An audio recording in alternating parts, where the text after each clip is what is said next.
Entertainment Soldier here, and I'm back to talk about Star Trek Discovery Season 4, Episode 5, and my thoughts on this episode. Crap. Absolute crap.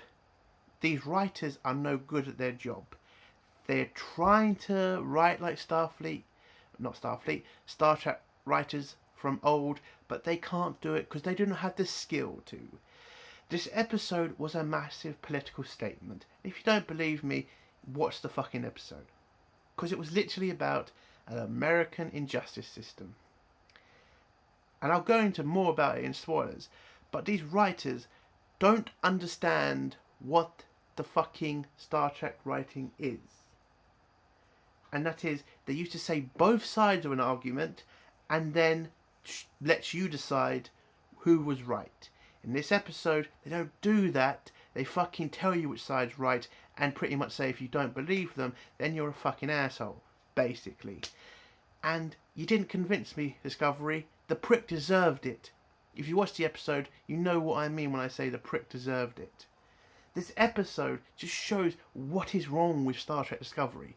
They have no idea what they're doing. They have no idea how to write anything other than probably some bullshit on CBS about somebody who's have problem with their feelings. Because these writers are not sci-fi writers. They're fucking drama writers. Or they've just come out of university.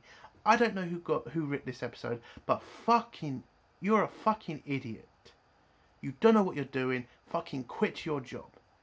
This episode also fucking had a 3-story arc again. What the fuck? Could we just concentrate on one fucking story at a time, not 3 fucking stories? Because it's fucking ridiculous. Because you're taking more away from the other stories. What the fuck is this? Have you had episodes taken away from you? Last time I checked, you still have 13, 14 episodes.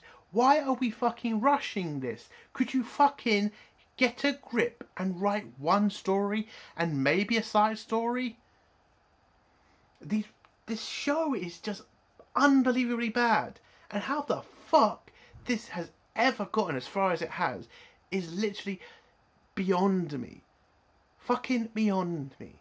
I get it that yes, they're not going to they're not going to destroy a show because now it has a female, lead because it looks bad. But Jesus Christ, come on!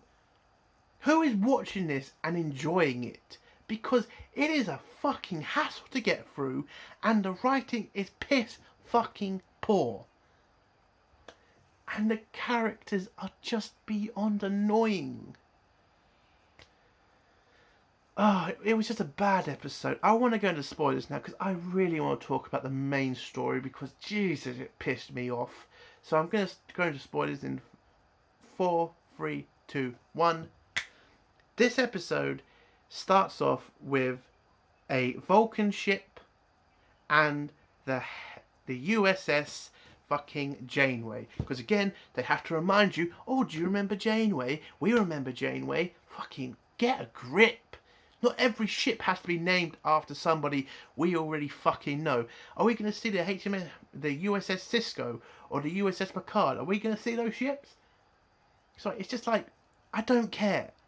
Okay, you want to fucking call your ship Janeway, fine, but don't pretend you're not doing it for any other reason than to remind people that you're Star Trek.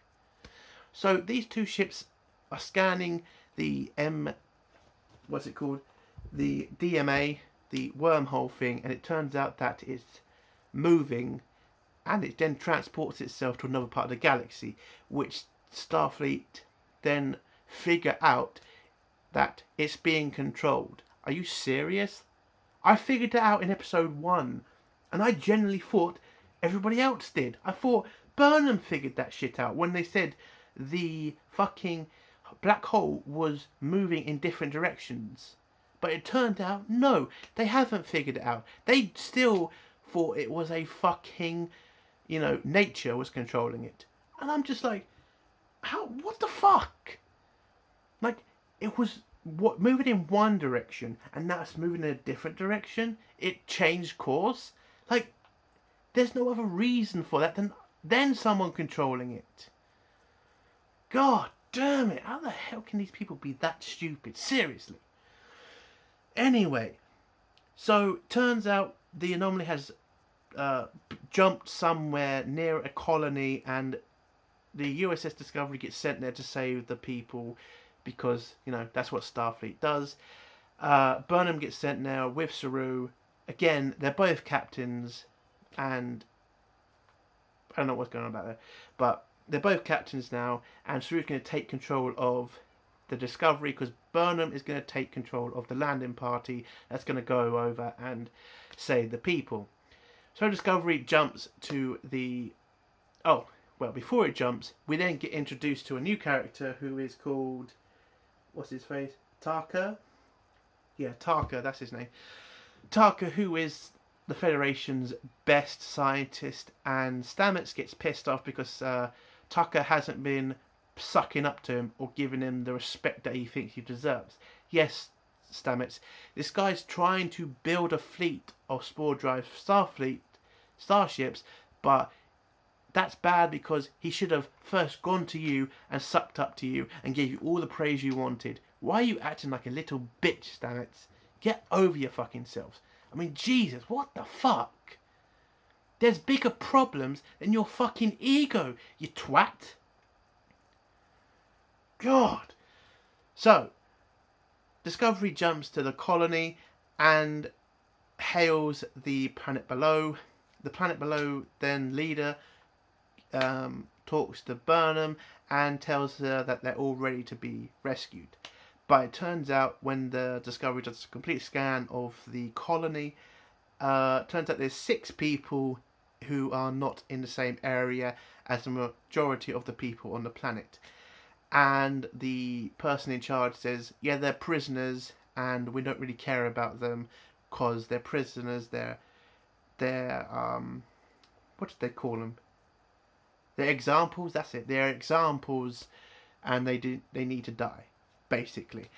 And Burnham pretty much has a argument with the leader of the planet and says she'll go save them on her own, which she goes and does.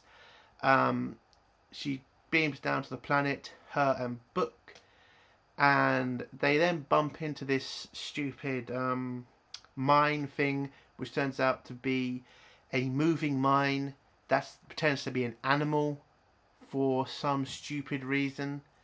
Because yes, that's a smart thing to have your mines be animals, because that's just going to be, you know, useful. I mean, it was a dumb weapon. Like, why would you have a mine pretend to be an animal when you could just have the mine be underground moving? That would be an amazing mine to have if it just keeps moving and doesn't blow up, so you never know where the mine is. But you have it as an animal, which just makes it pretty much pointless because you know where to shoot at it to destroy it. Anyway, Burnham managed to hack into all the mines. He turns them off and they head into the prison, where we then get the dumb fucking little talk from the guy in charge of the place, or the prisoner who's in charge of the place, who then tells her about the terrible law system that they are under. And in this episode, it literally tries to tell you this is a bad law system because these people got sent away for ridiculous crimes, until you find out the guy who's telling us all this is a fucking murderer who killed a guy who tried to help him.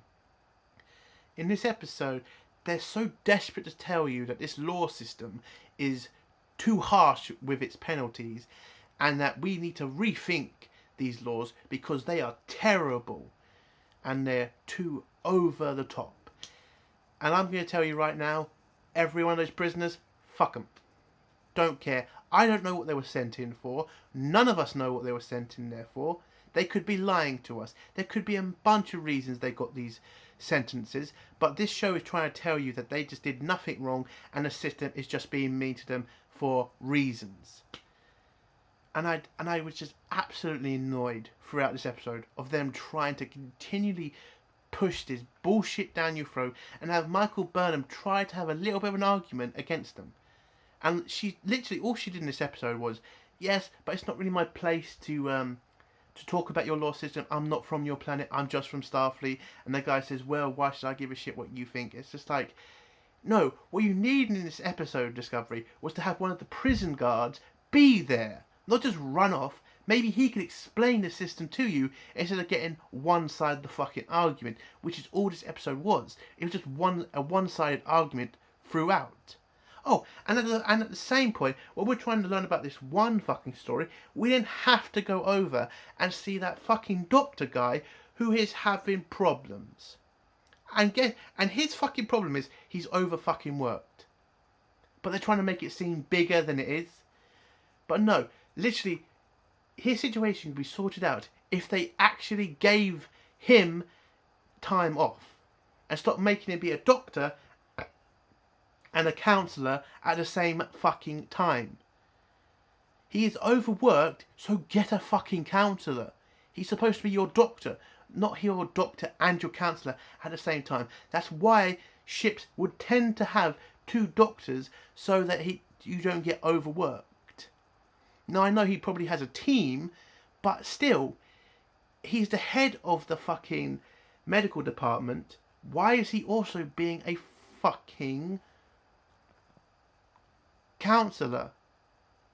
Just get a fucking counsellor from Starfleet. It's a fucking easy fix. But they try to make you have this fucking moment with that he's trying to explain that, well, he has to talk with the spy guy with the glasses, and he's trying to tell him, well, you feel guilty because you came back from the dead. Well, you all know why he came back from the dead, and it weren't nothing to do with the fucking story. It was pretty much they were getting hassled on Twitter because they heard a gay guy, but still. He's brought back from the dead and he feels guilty about it, and everybody he speaks to now is feeling sorry for themselves because the EMA is a moving weapon that could kill millions of people, and he feels guilty because he survived and he came out from the dead, blah blah blah. His part of this episode should have been taken out like that. There's no point to it. I don't care about it. It's just a waste of time. And you're taking more time from the main fucking story. You bunch of fucking idiots.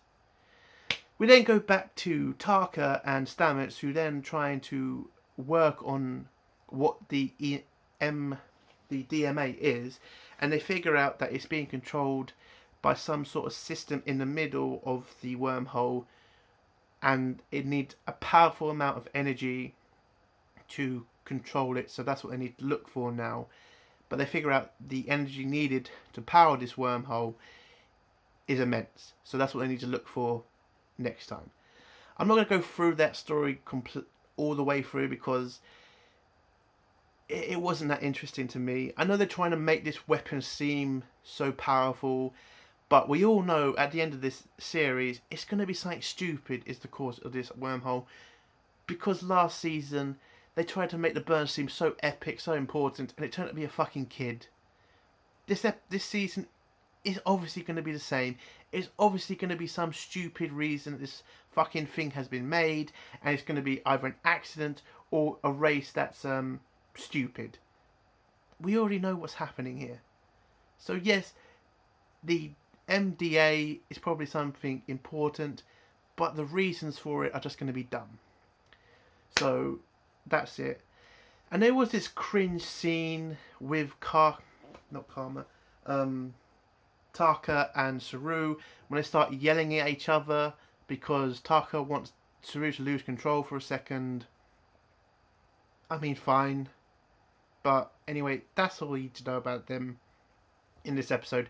They figure out what the MDMA is powered by, and they need to look for it. That's about it. Let's go back to the important part of this episode, which is pretty much Michael Burnham trying to save the prisoners. So Michael Burnham manages to free the prisoners from the cells. She then tries to lead them out of the prison, but the prison has doors.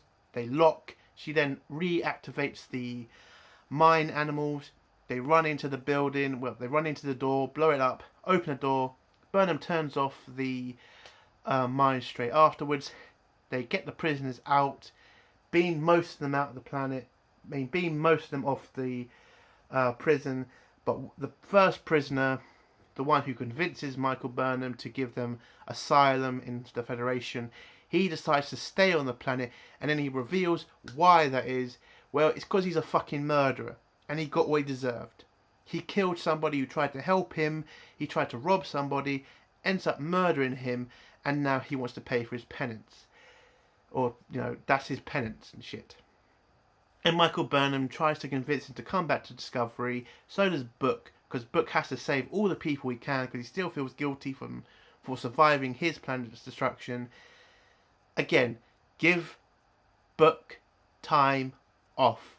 He is pretty fucking annoying me now because they're overusing him and underusing other characters. Oh, I completely forgot because I have to say this, we finally have another member of the bridge. And his name is Ras or Riss. Riss, the Asian guy on the bridge. We learn his name, and he's in the show for 2 seconds. They have an opportunity to show another person on the fucking bridge, and they do nothing with him. He is there for 2 seconds before he is told to fuck off, basically. 2 seconds. He's in this episode. And that's it. My God, I thought Tilly going would have meant we had more time to meet more of the fucking crew. Turns out, no. We're just going to do what this show always does and focus on Michael fucking Burnham. Which is the biggest problem with this series, is they're focused on too little of the crew. Wow, waste of fucking time. Anyway, Michael Burnham beams back to a ship with Book, and Book's pissed off that they're abandoning the guy, even though the guy has literally asked to be abandoned. And he just leaves the strop like a little bitch. Michael Burnham says goodbye to the murderer. The murderer explains why he killed the guy. Doesn't really save him. I mean, it doesn't really help his case. He deserves to die in all respects. Okay, he murdered a guy who was trying to help him. Fuck the guy. Fuck him. He deserved to die. And then Michael Burnham has... Then the person in charge of the colony comes in on the bridge and complains to Michael Burnham about being, put with the prisoners. And Michael Burnham tries to give him this little talking to that says, you're a bad person because you put people in prison. And I'm just like, what the fuck are you on about, love? The guy deserved to be in prison. You're feeling sorry for a fucking murderer. A fucking murderer. I don't give a toss. Okay? He deserved to die. The system worked because they got a person who murdered somebody and put him away for good. So, it's not a terrible system, is it? If the guy is in prison for fucking murder, it seems to make sense that he's in prison. But you're trying to make this guy feel guilty because you like the guy. Unfucking believable. Oh, before he died, he did hand Burnham some sort of family tree thing. Michael Burnham then goes off to find the family member of, the family of the murdered guy. Well, the person whose family... Find the victim's family. Sorry. Pretty pissed off right now. She does, but before she does, we then get this weird fucking scene, which I completely forgot about this from last season, between the captain and the ship's computer, because the ship's computer starts having a conversation with the captain and starts talking about emotions and feelings, and I'm just like, hold on, Burnham, why are you not going to your, your head of security or your head of engineering and asking them what the fuck's with the computer? The computer starts wanting to talk about emotions and you're letting it go. This was like last season this happened on the final episode when the computer was acting weird. And I think this has to do with that whole thing from season 2 about the living computer or system or something. I didn't really watch season 2, so I have no clue of what happened there. So the ship's computer is alive and Burnham doesn't do anything about it. What the fuck? Anyway, Michael Burnham finds the family member, gives her the family tree, and that's the end of that. We then get this final scene between Book and Taka, and they then talk to each other about, you know, anger issues or something. I didn't really pay that much attention at the end because I was just so fucking pissed off with this episode. And then the episode ends. Waste of fucking time watching this. These writers have no fucking clue what they're doing. They're trying to show you their argument and failing completely. I'm fucking sick of Discovery. Better writers. That's all you need to do, Discovery. Get better writers that actually know what the fuck they're doing. And your show might actually be watchable for a change. God damn it. That's the end of the review. If you like this review, give it a like. If you dislike this review, give it a dislike. And if you like my content, do think about subscribing. Hail the Phantom Menace, long live CG, and fuck SJWs. Bye.